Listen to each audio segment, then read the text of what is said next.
प्रधानमंत्री जी, आप कहते हो मैं एक कॉल अवे हूं। भाई, किसी के पास आपका नंबर है?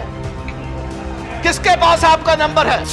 आप क्यों नहीं इन किसान जथेबंदियों को, ये मेंबर्स ऑफ पार्लियामेंट, इनको साथ लेकर चलिए, हम चलते हैं आपके साथ। आओ, आपके जय जयकार के वहां नारे लगवाएंगे।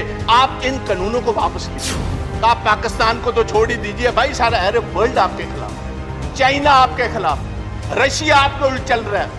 जाकर आपने वोट ट्रंप की मांगी, बाइडेन आपके खिलाफ। वो आपके साथ भाई कौन है? डर से, डरावे से, बंदूक से, तोप से ये डरने वाली कौमें नहीं। इन्होंने तो सारी हिस्ट्री ही शहादत की है। आपने खुद कबूल किया इसमें बहुत सारी कमी है। अगर कमी है तो वापस क्यों नहीं ले? साडा हर एक बच्चा हर महीने नेशनल फ्लैग में लिपटकर हर महीने पंजाब और हरियाणा का आता है। गुरु तेग बहादुर जी ने किसके लिए शहादत दी थी? उन्होंने शहादत दी कश्मीरी ब्राह्मण्स के लिए। और आप हमें खालिस्तानी कहते हैं? ਮੋਦੀ ਜੀ, ਤੁਸੀਂ ਕਹਿੰਦੇ ਹੋ ਕਿ ਮੈਂ ਕਿਸਾਨਾਂ ਤੋਂ ਇੱਕ ਫੋਨ ਕਾਲ ਦੀ ਦੂਰੀ ਤੇ ਹਾਂ, ਪਰ ਕੀ ਕਿਸੇ ਕੋਲ ਤੁਹਾਡਾ ਨੰਬਰ ਹੈਗਾ? ਮੋਦੀ ਸਾਹਿਬ ਨੂੰ ਇਹ ਤਿੱਖਾ ਸਵਾਲ ਰਾਜ ਸਭਾ ਵਿੱਚ ਖੇਤੀ ਕਾਨੂੰਨਾਂ ਖਿਲਾਫ ਗਰਜਦਿਆਂ ਕਾਂਗਰਸ ਦੇ ਪ੍ਰਤਾਪ ਸਿੰਘ ਬਾਜਵਾ ਨੇ ਕੀਤਾ। प्रधानमंत्री जी, आप कहते हो मैं एक कॉल अवे हूं। भाई, किसी के पास आपका नंबर है? किसके पास आपका नंबर है? आप क्यों नहीं इन किसान जथेबंदियों को, ये मेंबर्स ऑफ पार्लियामेंट, इनको साथ लेकर चलिए, हम चलते हैं आपके साथ।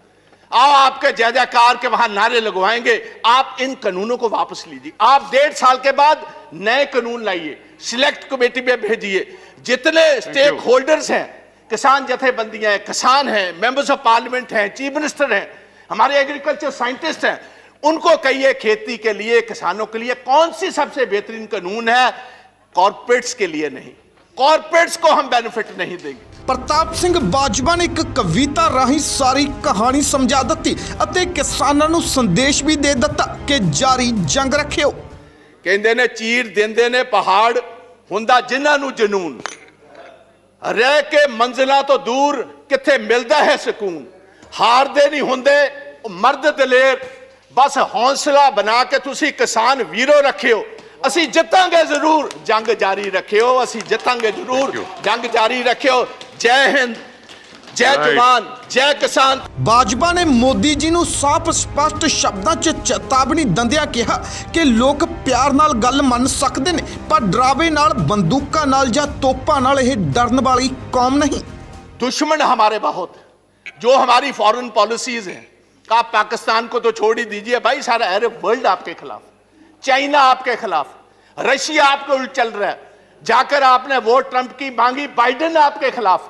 वो आपके साथ भाई कौन है? अगर कुछ आपके साथ नेशनलिस्ट लोग हैं, आप उनको भी तोड़ना चाहते हो, उनको भी डराना चाहते हो, उनको भी धमकाना चाहते हो, ये कभी नहीं चलेगा।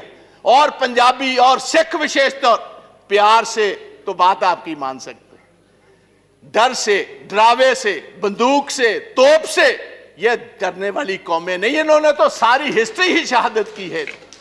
तो मेरी गुजारिश है, ये ब्लैक लॉज वापस लीजिए, ये काले कानून वापस लीजिए। ਖੇਤੀ ਕਾਨੂੰਨਾਂ ਖਿਲਾਫ ਰਾਜ ਸਭਾ 'ਚ ਆਵਾਜ਼ ਬੁਲੰਦ ਕਰਦਿਆਂ ਬਾਜਵਾ ਨੇ ਮੋਦੀ ਸਰਕਾਰ ਤੇ ਇਲਜ਼ਾਮ ਵੀ ਲਗਾਏ। ਜਦੋਂ 20 ਸਤੰਬਰ ਨੂੰ ਇਸੇ ਹੀ ਹਾਊਸ ਦੇ ਵਿੱਚ ਇਹ ਕਾਨੂੰਨ ਨੂੰ ਪਾਸ ਕਰਨ ਦੀ, ਜਿਹੜੇ ਐਗਰੀਕਲਚਰ ਦੇ ਸਾਡੇ ਬਿੱਲ ਹੈ ਨੇ ਉਹਨਾਂ ਨੂੰ ਪਾਸ ਕਰਨ ਦੇ ਇੱਥੇ ਬਹਿਸ ਚੱਲ ਰਹੀ ਸੀ, ਮੈਨੂੰ ਮਾਣ ਹੈ ਮੇਰੀ ਪਾਰਟੀ ਇੰਡੀਅਨ ਨੈਸ਼ਨਲ ਕਾਂਗਰਸ ਨੇ ਮੈਨੂੰ ਮੌਕਾ ਦਿੱਤਾ ਐਜ਼ ਅ ਲੀਡ ਸਪੀਕਰ ਗੱਲ ਕਰਨ ਦਾ। ਮੈਂ ਉਸ ਟਾਈਮ ਵੀ ਇਹ ਗੱਲ ਦਾ ਜ਼ਿਕਰ ਕੀਤਾ ਸੀ ਕਿ ਜਿਹੜੇ ਬਿੱਲ ਨੇ ਇਹ ਕਿਸਾਨਾਂ ਦੇ ਡੈਥ ਦੇ ਵਾਰੰਟਸ ਨੇ, ਤੇ ਕੋਈ ਵੀ ਜਿਹੜਾ ਹਿੰਦੁਸਤਾਨ 'ਚ ਰਹਿਣ ਵਾਲਾ ਮੇਰਾ ਵੀਰ ਹੈ ਉਹ ਕਿਸਾਨਾਂ ਦੇ ਡੈਥ ਵਾਰੰਟਾਂ ਤੇ ਦਸਤਖਤ ਨਹੀਂ ਕਰੇਗਾ। ਤੁਸੀਂ ਵੇਖੋ, ਤੁਸੀਂ ਉਦੋਂ ਗੱਲ ਨਹੀਂ ਮੰਨੀ, ਸਾਡਾ ਹੱਕ ਸੀ, ਸਾਰੀ ਓਪੋਜੀਸ਼ਨ ਮੰਗਦੀ ਸੀ ਕਿ ਬੁਨਿਆਦੀ ਹੱਕ ਜਿਹੜਾ ਕਨਸਟੀਟਿਊਸ਼ਨ ਨੇ ਦਿੱਤਾ ਸਾਨੂੰ ਡਿਵੀਜ਼ਨ ਦਾ, ਇੱਥੇ ਵੋਟਿੰਗ ਕਰਾਈ ਜਾਏ। ਤੁਹਾਡੀ ਉਸ ਟਾਈਮ ਵੀ ਜਿਹੜੀ ਸਰਕਾਰ ਦੀ ਮਨਸ਼ਾ ਸੀ ਉਹ ਸਹੀ ਨਹੀਂ ਸੀ। ਤੁਸੀਂ ਧੋਖੇ ਦੇ ਨਾਲ, ਤੁਸੀਂ ਧੋਖਾਧੜੀ ਦੇ ਨਾਲ ਜਲਦੀ ਦੇ ਵਿੱਚ ਇਹ ਕਾਨੂੰਨ ਬਣਾਉਣਾ ਚਾਹੁੰਦੇ ਸੀ, ਕਿਉਂਕਿ ਕੁਝ ਜਿਹੜੇ ਅਮੀਰ ਆਦਮੀ ਸੀ, ਵੱਡੇ ਕਾਰਪੋਰੇਟ ਹਾਊਸਿਸ ਸੀ, ਉਹਨੂੰ ਤੁਸੀਂ ਬੈਨੀਫਿਟ ਦੇਣਾ ਚਾਹੁੰਦੇ ਸੀ। ਤੁਸੀਂ ਕਾਹਲਾ ਸੀ। कोरोना दे विच मैनूं हैरानी है, सारी दुनिया जूझ रही है कोरोना दे नाल। ਸਾਡਾ ਦੇਸ਼ ਜੂਝ ਰਿਹਾ ਕਰੋਨਾ ਨਾਲ। 2 ਵਕਤ ਦੀ ਰੋਟੀ ਗਰੀਬ ਲੋਕਾਂ ਨੂੰ ਨਹੀਂ ਮਿਲ ਰਹੀ। ਸਾਡੀ ਮਾਈਗ੍ਰੈਂਟ ਲੇਬਰ ਵਿਚਾਰੀ ਪੈਦਲ ਸਾਈਕਲਾਂ ਤੇ ਬਿਹਾਰ, ਉੱਤਰਾਖੰਡ, यूपी वाल जा रही है। गवर्नमेंट को कोई प्रबंध नहीं उन्होंने वापस कर लेंदा। उस टाइम एक चोर दरवाजे के जरिए, बैकडोर के जरिए ऑर्डिनेंसां दे रूप दे विच ये लैके आए। ये मैनू पहले दसे सरकार ये ऑर्डिनेंसेस लियाउण दी लोड़ की सी? जे असीं 71 साल 72 साल इन्हां कानूनां दी इंतजार कर सकते सी ते 6 महीने होर क्यों नहीं सी कीती जा सकती? इसे गल कारण अज मोदी साहब ਤੁਹਾਡੀ ਸਰਕਾਰ ਤੇ ਪੰਜਾਬ ਦੇ, ਹਰਿਆਣੇ ਦੇ, ਵੈਸਟਰਨ यूपी ਦੇ, ਰਾਜਸਥਾਨ ਤੇ ਬਾਹਰ ਦੇ ਕਿਸਾਨਾਂ ਦਾ ਫੇਥ ਨਹੀਂ ਹੈ, ਯਕੀਨ ਨਹੀਂ ਹੈ। ਉਹਨਾਂ ਨੂੰ ਪਤਾ ਹੈ ਚੰਦ ਪੂੰਜੀਪਤੀਆਂ ਦੇ ਬੈਨੀਫਿਟ ਵਾਸਤੇ ਕਾਨੂੰਨ ਲੈ ਕੇ ਆਏ ਨੇ। ਇਹ ਕਿਸਾਨਾਂ ਦੇ ਬੈਨੀਫਿਟ ਵਾਸਤੇ, ਕਿਸਾਨਾਂ ਦੇ ਹੱਕ ਦੇ ਕਾਨੂੰਨ ਨਹੀਂ ਨੇ। ਇੱਕ ਹੋਰ ਮੈਂ ਤੁਹਾਨੂੰ ਦੱਸਦਾ, ਮੈਂ ਇਸ ਹਾਊਸ ਦੇ ਵਿੱਚ ਕਿਸੇ ਪੋਲੀਟੀਕਲ ਪਾਰਟੀ ਦੇ ਆ ਜਿੰਨੇ ਕਿਸਾਨ ਯੂਨੀਅਨਸ ਬੈਠੀਆਂ, ਕਿਸੇ ਲੀਡਰ ਦੇ ਕਹਿਣ ਤੇ ਲੋਕ ਨਹੀਂ ਆਏ। ਇਹ ਜਨ ਅੰਦੋਲਨ ਹੈ। ਹਰ ਘਰ ਦੇ ਵਿੱਚ ਆਪਣੇ ਆਪ ਲੋਕਾਂ ਨੇ ਆਪਣੇ ਟਰੈਕਟਰਾਂ ਵਿੱਚ ਡੀਜ਼ਲ ਪਾਇਆ। ਹਰ ਪੰਜਾਬ ਦੇ ਕਿਸਾਨ ਨੇ ਫੀ ਏਕੜ 500 ਰੁਪਇਆ ਇਕੱਠਾ ਕਰਕੇ ਇਹ ਸਾਰੇ ਕਿਸਾਨ ਯੂਨੀਅਨ ਦੇ ਲੀਡਰਸ ਨੂੰ ਦਿੱਤਾ। ਮੈਨੂੰ ਅਫਸੋਸ ਹੈ ਇਸ ਹਾਊਸ 'ਚ ਕਹਿਣਾ ਪੈਂਦਾ, ਮਨੋਜ ਜੀ 1971 ਦੇ ਵਿੱਚ ਬੰਗਲਾਦੇਸ਼ ਦੀ ਲੜਾਈ ਦੇ ਵਿੱਚ ਅਸੀਂ 93,000 ਪਾਕਿਸਤਾਨੀਆਂ ਨੂੰ ਐਜ਼ ਵਾਰ ਪ੍ਰਿਜ਼ਨਰਸ ਲਿਆ ਸੀ। 2 ਸਾਲ ਅਸੀਂ ਉਹਨਾਂ ਨੂੰ ਰੋਟੀ ਵੀ ਦਿੱਤੀ, ਪਾਣੀ ਵੀ ਦਿੱਤਾ, ਬੈਡਿੰਗ ਵੀ ਦਿੱਤੀ, ਲੌਜਿੰਗ ਵੀ ਦਿੱਤੀ।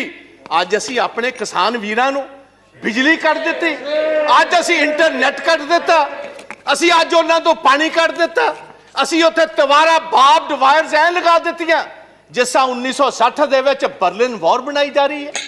ਇੱਕ ਵਾਰ ਪ੍ਰਿਜ਼ਨ ਬਣਾਇਆ ਜਾ ਰਿਹਾ।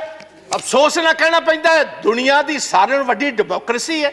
ਇਹ ਚੀਜ਼ਾਂ ਅਫਗਾਨਿਸਤਾਨ ਵਿੱਚ ਵੇਖੀਆਂ ਸੀ, ਇਹ ਚੀਜ਼ਾਂ ਇਰਾਕ ਦੇ ਵਿੱਚ ਸਦਾਮ ਹੁਸੈਨ ਦੇ ਵੇਲੇ ਵੇਖੀਆਂ ਸੀ, ਇਹ ਲਿਬੀਆ ਦੇ ਵਿੱਚ ਕਰਨਲ ਗਦਾਫੀ ਵੇਲੇ ਵੇਖੀਆਂ ਸੀ, ਇਹ ਯੂਗੈਂਡਾ ਦੇ ਵਿੱਚ ਇਦੀ ਮੀਨ ਵੇਲੇ ਵੇਖੀਆਂ ਸੀ, ਇਹ ਮਹਾਤਮਾ ਗਾਂਧੀ ਦੇ ਦੇਸ਼ 'ਚ ਕਦੀ ਕਿਸੇ ਨੇ ਸੁਪਨੇ ਵਿੱਚ ਵੀ ਨਹੀਂ ਸੀ ਵੇਖੀਆਂ ਜੋ ਸਾਡੇ ਕਿਸਾਨ ਵੀਰਾਂ ਨਾਲ ਹੋ।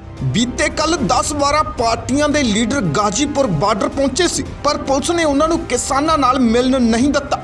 ਤਾਂ ਇਸ ਮੁੱਦੇ ਨੂੰ ਲੈ ਕੇ ਵੀ ਬਾਜਵਾ ਸਾਹਿਬ ਭੜਕ ਉੱਠੇ। ਸਾਡੀਆਂ ਮਾਤਾਵਾਂ, ਸਾਡੀਆਂ ਭੈਣਾਂ, ਸਾਡੇ ਬੱਚਿਆਂ ਸਮੇਤ ਅੱਜ ਦਿੱਲੀ ਦੇ ਬਾਰਡਰਾਂ ਤੇ ਬੈਠੀਆਂ ਨੇ। ਤੁਸੀਂ ਉੱਥੇ ਉਹ ਰੂਪ ਦਿੱਤਾ ਜਿਸ ਤਰ੍ਹਾਂ ਕਨਸੈਂਟਰੇਸ਼ਨ ਕੈਂਪਸ ਨੂੰ ਦੇਣਾ ਹੁੰਦਾ।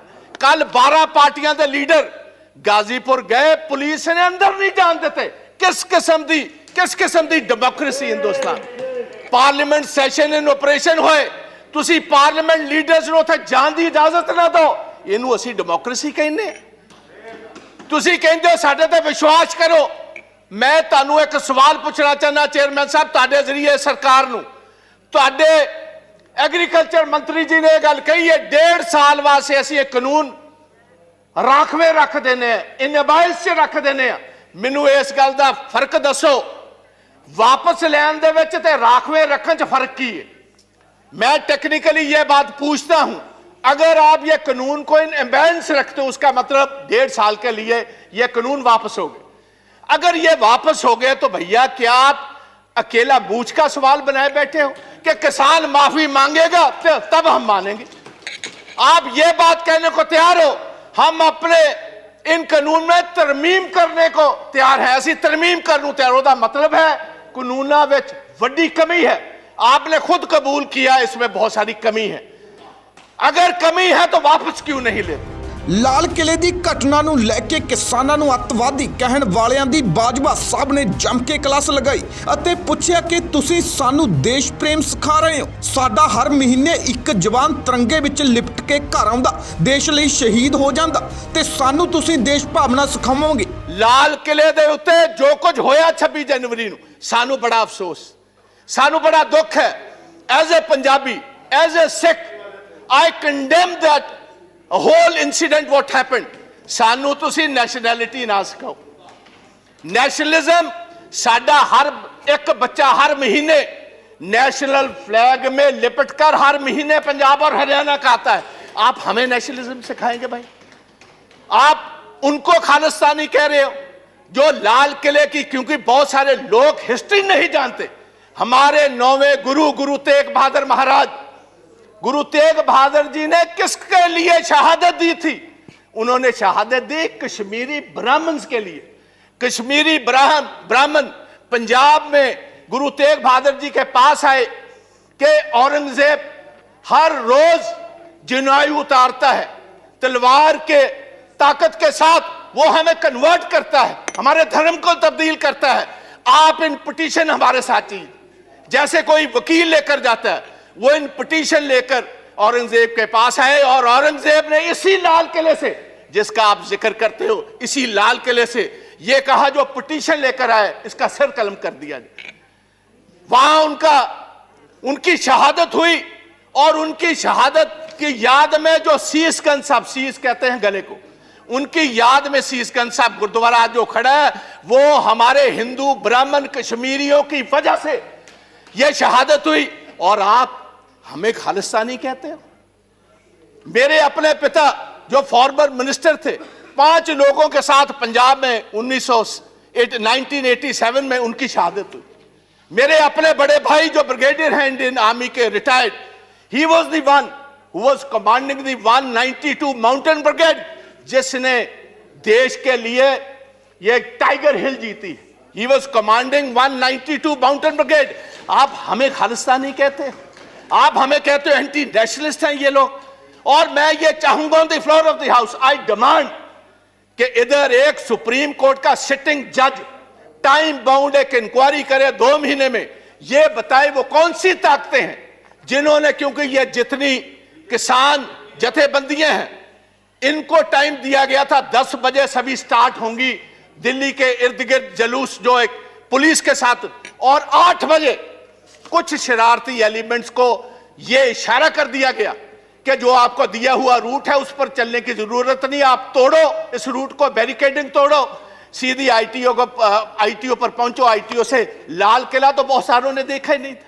और एक ये भी बात मैं हाउस में बताना चाहता हूं, ओ भैया, ये लाल किले जिसकी आप बात करते हो, ये जिस आपको पता मुगल राज में ये स्थापित हुआ है, और 300 साल पहले जो गुरु तेग बहादुर जी की कुर्बानी है, उसके बाद गुरु गोविंद सिंह महाराज, उनके 2 बड़े साहबजादे शहीद हुए। छोटे 2 साहबजादों को जिंदा दीवारों में चिन दिया गया।